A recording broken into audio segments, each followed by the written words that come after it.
দিলীপ ঘোষের ভাষায় একটা নিজস্ব ঘরানা আছে, তার সেই ভাষার জন্য অপেক্ষা করে দিলীপ ভক্তরা।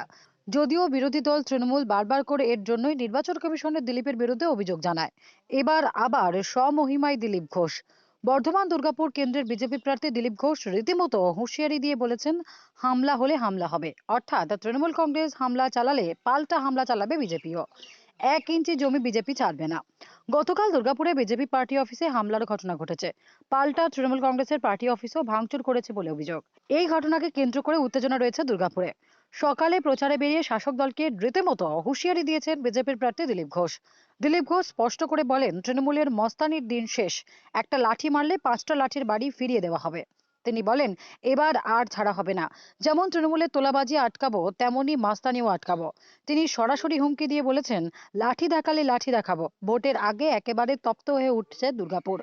তৃণমূল কংগ্রেস প্রার্থীকে এলাকায় খুঁজে পাওয়া যাচ্ছে না বলে নিশানা করেছেন দিলীপ ঘোষ। প্রসঙ্গত উল্লেখ্য, শাসক দলকে রীতিমতো হুঁশিয়ারি দিয়ে তিনি বলেছেন, লাঠির বদলে লাঠি হবে, হামলা হলে হামলা হবে। 13 তারিখের পরে সব হিসেব হবে। এর আগেও প্রচারে বেরিয়ে একের পর এক বিতর্কিত মন্তব্য করেছেন বিজেপি প্রার্থী দিলীপ ঘোষ।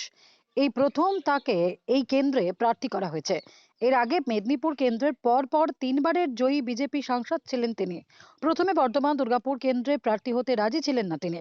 পরে দীর্ঘ আলোচনার পরে তিনি রাজি হন বলে জানা গিয়েছে। Bureau report, D Bangla news.